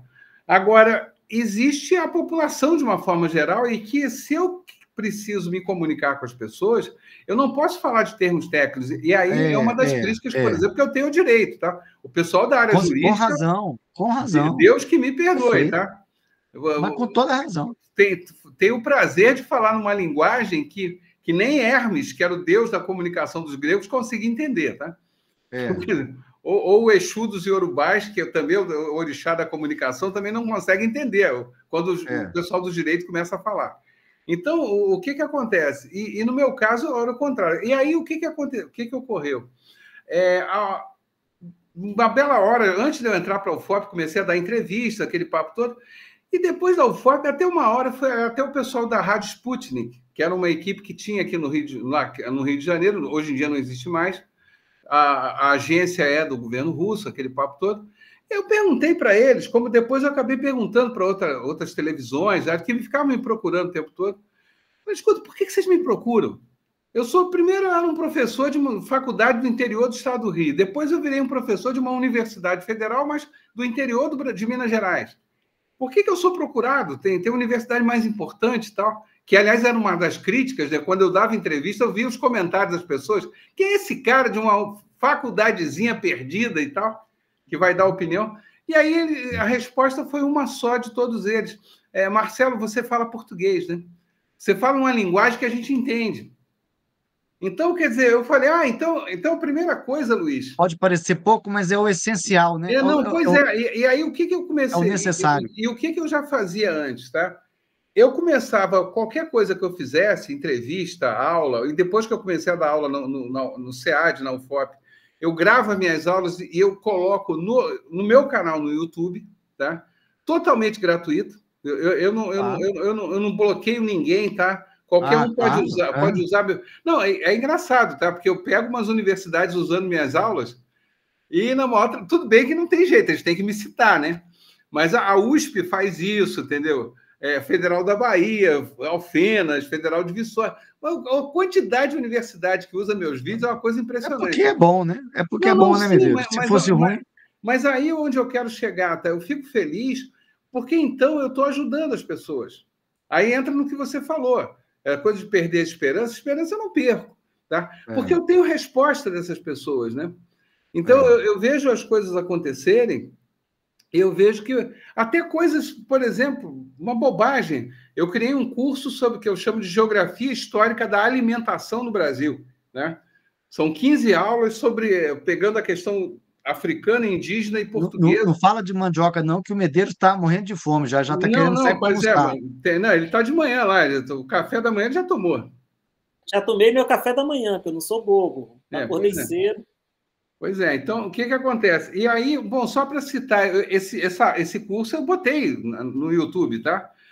Pô, cara, eu teve chefe de cozinha me mandando mensagem agradecendo, cara. Não, isso é um barato, tá?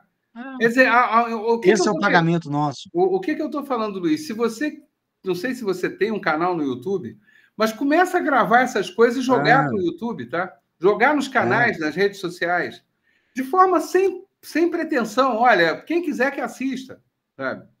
Você vai ver, cara, que o bem que você vai fazer, sabe? Como esse vídeo, ainda que uma pena que realmente foi falha minha, poderia ter gravado logo desde o início, então eu peguei a gravação, tá capenga, porque mas vai ter pelo menos 1 hora de vídeo aí, mas né? eu vou colocar O Medeiros, ele podia dar um certificado para nós, né, Medeiros? Ele podia dar um certificado. Eu acho que a gente pode fazer, porque eu acho que ficou aqui está ficando nessa conversa, essas diversas nuances que precisam ser aprofundadas. Essa questão a questão da representatividade dos interesses, né, como esse distanciamento dos representantes e como é que a extrema-direita está se aproveitando disso, dando respostas fáceis, mas dando respostas no mundo, é uma linha de discussão, e como é que os nossos aliados, entre aspas, nos subjuga, porque colocarem medo em nós, se nós não estivermos aliados, vai surgir o nazismo, e eles aproveitam isso para impor a pauta neoliberal econômica, que, inclusive, torna a sociedade mais perigosa, que é o paradoxo que eu tenho falado. Né? Exato. Um outro elemento é ver que, como essa configuração do mundo, como é que esses 3 grandes atores estão vendo, vamos partir do pressuposto que predomina essa linha do Trump, daqui a 2 anos a gente vai saber, porque vai ter as eleições. Se ele sobreviver até lá. Como é que fica isso aí? E se for essa tendência se consolidar nos Estados Unidos, como será esse novo mundo dessas 3 forças? Na minha percepção, os Estados Unidos estão querendo jogar com esse triângulo e, ao contrário, a Rússia e a China, o que colocaria eles numa vantagem, porque, queira ou não, por mais que eles tenham desvantagem em alguns aspectos militares, eu acho que essa foi a leitura dos assessores do Trump. Disseram, olha, a Rússia está com essa arma, ele ataca a qualquer ponto do mundo, que foi aquele desafio que você colocou, né? Vamos fazer o teste. E ele coloca uma ogiva nuclear, isso chega em qualquer capital da Europa, chega nos Estados Unidos e ninguém para.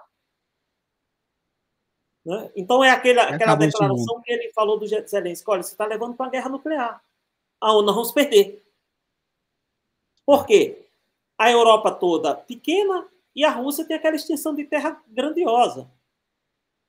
Né? A possibilidade de mesmo que saia machucado ou até caído, mas de sobrevivência é maior. Então, num cenário extremo. Então, vamos ganhar tempo para ver se a gente consegue, que foi o que a União Soviética fez quando os Estados Unidos estouraram a bomba atômica em 1945. Né? Ganhar tempo até eles terem a própria bomba. Então, deve ter alguns atrasos tecnológicos que eles... tanto que o Trump falou, esses 200, 300 bilhões, mas acho que foi 180 para a Ucrânia, seria suficiente para a gente deixar a marinha mais poderosa do mundo, a nossa Ou para marinha. alimentar os famintos, abrigar Não, os mas ele desabrigados. mencionou mesmo a marinha dele, porque ele está pensando em enfrentamento É, com a China, né? Então ele está agora, eu pensando acho que militarmente. o desafio, nós estamos tudo convencidos disso. A gente tem que convencer os outros. Nós estamos pregando para os convertidos. Nós temos que trazer outras pessoas para esse debate. Esse é o desafio. E gente Eu acho que sim, e talvez fazer um que é formato passível de argumentação, né? onde seja um formato com aspecto, acho que esse aspecto da representatividade que o Antônio traz é fundamental. Eu penso que com a ascensão do Trump vai ficar muito mais difícil a situação nossa na América Latina, essa pauta, Vai. porque ele não está querendo estados independentes, ele está querendo vassalos. Uhum. E não Né? está fazendo cerimônia com relação a isso, Não né? está fazendo A cerimônia. forma como ele trata É a o Europa domínio do deixa claro hegemon, que não tem nem a teoria cerimônia. eu acho que a teoria do realismo, né, das relações internacionais, que é o seguinte: você domina o seu hegemon regional. O hegemon regional dos Estados Unidos é toda a hemisfério ocidental e a Europa. Então, você tem o domínio sobre isso. Se você, então, qual é o paradoxo? Eu até tenho escrito sobre isso. Quanto menor for o poder dos Estados Unidos a nível global, maior será a tentativa de controle do seu hegemon regional. Né? Nesse sentido, a questão do Panamá é o primeiro passo apenas, porque você liga o Pacífico ao Atlântico, isso aqui não é nem minha reflexão, já são de outros, né, que estou trazendo, estou apenas... Essa do paradoxo é minha, mas essa outra não é minha. O canal do Panamá foi para a Marinha dos Estados Unidos transitar do Atlântico para o Pacífico, né? Então você toma aquela parte da América Central para cima como primeiro zona de controle, você vai para o Canadá e para a Groenlândia como segunda ou terceira zona e depois você vai descer para a América do Sul. Nesse sentido, o Porto de Chacai, todos os investimentos chineses, vamos saber como é que nós vamos lidar com isso aí, porque vai ser atacado. Os Estados Unidos não têm força para edificar e nem querem. Eles não querem um país Brasil forte, desenvolvido economicamente, mas eles têm força para destruir. Então, como lidar com essa situação? Qual a estratégia brasileira? Seria Isso, na mão isso, isso. dos que vendem minérios de ferro, que vendem soja, do agronegócio, que é quem faz dinheiro com a China? Ou seria, de repente, voltarmos aí ao nosso... o esposo da nossa amiga Rosa, o economista Celso Furtado, de priorizar o desenvolvimento econômico interno, né, como foco, aonde quase que criar uma muralha da China, um cinturão de proteção social e econômico, onde todos os bloqueios externos nessa tensão não cairia o nível de vida da população, pelo contrário, resolveria a questão de alimentação, de moradia, de civilidade e etc. Né? Então, acho que vão ser as discussões que vão estar aí. Isso. Isso. O Luiz, você quer falar uma coisa, mas só para esclarecer, é que a Rosa é viúva do Celso Furtado, é nossa amiga, entendeu? Aham. Então, aliás, uma pessoa que poderia ser qualquer hora. O problema é ela ter tempo, né? Que a Uma Rosa. pessoa, é uma instituição em si, né? Ô Não. Medeiros, eu acho que você deu a pauta do próximo encontro. Eu acho que essa última fala sua deu os tópicos da nossa próxima reuniãozinha, e eu acho que a gente deveria pensar no seguinte: BRICS se reunindo no Brasil, a gente tem que conversar sobre essas estratégias de como é que a gente lida com o início do declínio da hegemonia dos Estados Unidos e como é que eles vão lidar com esse processo de erosão do seu protagonismo, né? Agora, eu queria. Oh, gente, me perdi aqui no que eu ia falar. É, Rapaz, eu levantei a mão, foi Eu para falar notei um aqui, negócio que né? Como lidar com o declínio dos Estados é, Unidos e como o Brasil lidar. Eu acho que é uma pauta é fantástica. aproveitar o BRICS para a gente discutir as alternativas de cooperação que sejam menos tímidas. Por exemplo, se tiver uma tentativa. Ah, sim, lembrei. Você lembra como que a Alemanha conseguiu passar por cima da Dinamarca, da Suécia, da, da, da, da Noruega, como se fosse um dia no parque, né? Eu acho que Estados Unidos fazer isso com Groenlândia, com Canadá, é mais ou menos a mesma coisa, sem muita resistência, né? É muito fácil. E no Brasil, na América Latina, em muitos países da América do Sul, você comprar meia dúzia de deputado, meia dúzia de jornalista e fazer um escarcéu e derrubar um governo com a ajuda de uns policiais, ainda é fácil, ainda é fácil. Então, assim, somos vulneráveis em aspectos que a gente não está sabendo como lidar.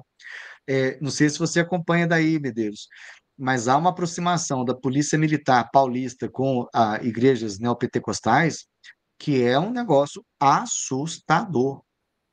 Assustador.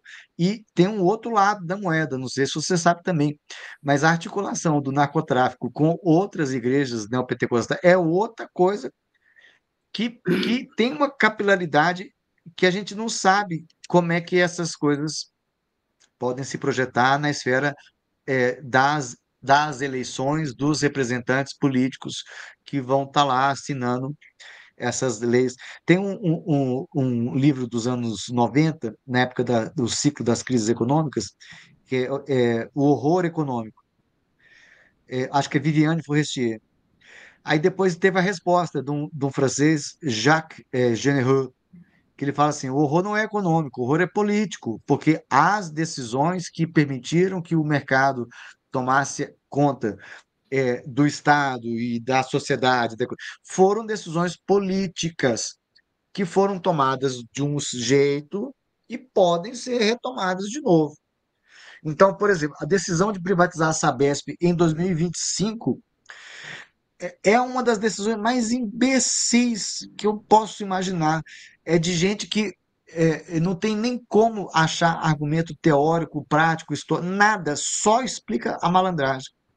Mas são passíveis de serem alteradas. Eu quero crer que a gente que mudou para um lado pode mudar para o outro também, se a gente for esperto e corajoso, porque nós vamos tomar porrada pra caralho, né? Ao tentar fazer essas coisas. Temos que ter. A gente deve isso. A minha geração, Medeiros, eu estudei direito entre 95 e 2000 na UFMG. E a gente era muito inocente, o Jacques. A gente achava que a Constituição garantia que nunca mais ia ter golpe. Como nós fomos besta. Nós acreditamos num pedaço de papel. A gente achou que, imagina, nunca mais vai ter alguém com coragem de defender. A minha geração comeu mosca. E aí a gente teve os Bolsonaro da vida, que é culpa nossa, de acreditar que bastava você estar escrito lá. Nós temos que ter mais, né? Marvadeza, né? Temos que ter mais firmeza, porque nós temos que sair da academia e conversar com a comunidade, senão nós não vamos conseguir muita coisa, não. Por Nós isso, já estamos convencidos disso tudo, né? por isso eu já falei, eu como modestamente, Exatamente, como professor, as coisas que faço. Apenas dois exatamente. comentários a partir do que vocês falaram aí. Eu vou pegar pelo final a respeito das igrejas neopentecostais, né, e do crime organizado, tráfico de drogas, milícia e tal. Organizadíssimo. Repare que a coisa, Zé, não sei se você, Zé Medeiros, não sei se você sabe disso, mas você tem no Rio de Janeiro o traficante evangélico, né? Sim, Porque para as igrejas evangélicas não há problema algum do sujeito ser traficante, miliciano, assassino, isso não é problema, tá? E tanto que eles praticam, aí estimulam, inclusive, o racismo religioso, né? A destruição de terreiros de matrizes africanas, né? Notadamente o candomblé, né? Uma cultura, religião iorubá-nagô. enfim, ou mesmo da Umbanda, que já pega outros elementos e tal, mas, de qualquer maneira, é tudo autorizado por uma cultura evangélica, né? E Sem por nenhum um problema. direito que permite não tributar as igrejas, Não, sim, ainda tem. né? Então, assim, dá para mudar um pouco. Pois Dá é. pra... Alguns países da África estavam tendo tamanha evasão de divisas por conta das igrejas brasileiras que foram para lá e mandava dinheiro dos fiéis para cá, que chegou a gerar um desequilíbrio no balanço de pagamento. Isso é incrível. Tomaram decisões de limitação de remessa olha o nível. Então, assim, é possível, mas a gente tem que saber fazer isso. Não, pois é. Então, só citando, aí vamos cair no problema da fragmentação política do Brasil. Agora, em relação a como o Brasil deve agir, eu aconselharia, não que seja a mesma situação, não que seja ipsiléteres, exemplos que devemos seguir, mas tem um estudo fantástico, que foi a primeira dissertação de mestrado defendida no falecido IUPERJ, onde eu estudei, fiz o meu mestrado e doutorado, que é do Gerson Moura, é um livro que virou livro, é um livro chamado Autonomia na Dependência, o Brasil e as Relações Internacionais entre 1935 e 42, tá? Aonde eu li esse livro há muitos e muitos anos atrás. O Gerson ele mostra ali como o governo Vargas, né, sendo absolutamente dependente, ele conseguiu dar nó em pingo d'água ali naquele mundo, num mundo bipolar, né? Só que ali Ele teve o melhor possível, né? O melhor acordo, exato. E o melhor que dava para conseguir. encerrando com a Usina Siderúrgica Nacional de Volta Redonda, aquelas coisas todas. Então, é um livro que é interessante pensar em termos... não que a história em si não se repete, eu continuo acreditando nisso, mas as instituições políticas elas têm uma elasticidade muito menor do que as sociedades. E se as instituições têm uma elasticidade menor do que a sociedade, então, no caso das instituições políticas, sim, elementos e exemplos se repetem. Tá? Então, aí eu acho que é uma diferença, porque vocês vão ver colegas meus historiadores falar, pô, é legal, é bacana falar lá do Hitler, da Alemanha, mas a história é outra. Falo, tudo bem, realmente, em termos de sociedades humanas, várias coisas mudaram, não dá para comparar. Agora, em termos do organismo político do Estado, né, você continua tendo um poder executivo, você tem poder legislativo, você tem judiciário, e só tem isso, não tem um quarto poder, né? Não existe uma quarta coisa, não foi inventada ainda. Então, daí essa elasticidade ser pequena e vale algumas ações, vale como curiosidade. Se vocês acharem esse livro, vale. Não sei, Luiz, se você já leu o do Gerson Moura. Eu tenho muita curiosidade sobre esse momento da história, eu gosto muito. Mas o pessoal, daqui a pouco eu vou ter que ir, porque eu dou aula amanhã cedinho e ainda Não, tenho pois que é, preparar umas a coisas. gente está encerrando aqui. Eu também vou dar aula daqui a pouco, mais tarde, mas enfim. Bom, acho que esse foi bom livro, nossa Antônio, conversa, depois hein? bota essa oficialmente referência, ele é posso encerrar essencial. então a gravação? Então, Ó, eu acho que assim um resumo talvez no social, né, como um resumo dessas conversas, eu acho que como desarmar pensando da perspectiva do Brasil. No social, o grande desafio é como desarmar as ameaças de uma ascensão fascista. sim. Né? No econômico, como romper com o domínio do neoliberalismo ainda. E no geopolítico, como lidar com a posição brasileira, considerando o declínio dos Estados Unidos, que, por um lado, abre uma janela, devido a China, etc., mas aumenta o grau de dificuldades por causa do domínio do hegemon regional, né, que vai se intensificar, o domínio sobre a região. Então, são os desafios que estão colocados. Numa conversa que eu tive com o pessoal da Escola Superior Paulista de Marketing, na aula inaugural, esse ano eles me convidaram, eu sou que trabalha com a cátedra da Viase, então eu coloquei, olha, nós temos que talvez pensar um Tan Xiaoping com características mineiras. Como é que seria? Porque low profile, assim, né? Perfil baixo, fazendo o que deve fazer, mas sem dizer que está fazendo o que deve fazer. Isso. Né? E Comendo pelas calado, beiradas, comendo né? quieto, como os mineiros. Se a gente encontrar essa forma, podemos sair disso que vai tender a acontecer, que é a pressão total sobre a região. Como diria no Nordeste, escapar fedendo, né? Escapar, encontrar a rota de fuga, e aí talvez seja essa a prioridade. Escapar do enfrentamento, né? Escapar do...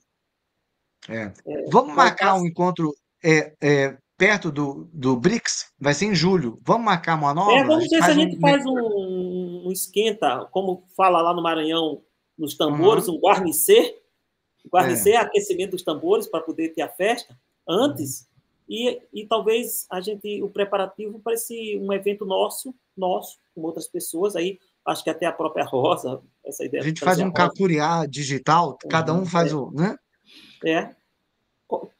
O Luiz pode pensar a pauta aí com o Antônio, né, numa síntese, mas deixando mais bonitinho e arrumadinho. O que não falta é pauta. O que não falta é pauta. Falta tempo, mas pauta não falta. E aí convida algumas pessoas, eu acho que a Rosa viria com o maior prazer, Antônio. Você sabe disso? De repente a gente faz uns 2 ou 3 encontros, né? Dependendo do número de pessoas. Eu acho que nessa questão da economia, do desenvolvimento, a visão do Celso, do desenvolvimento interno, né? E o Celso, a Rosa mandou um texto, eu vou compartilhar com você, Antônio. Eu também mas vamos trazer quem pensa diferente também. Vamos trazer. A Rosa trouxe um texto do Celso Furtado sobre a China, porque eles vieram em 1980 e o Celso veio também em 1980, a primeira viagem, e a segunda, 1983. E nesse texto, ele tem uma sacada, 2 imagens fantásticas. O primeiro que ele diz como é que os chineses conseguiram essa unidade cultural, né, tal, manter 1 bilhão e tantos milhões de pessoas assim unidas, uma força de cultura. Esse continente. Isso aí.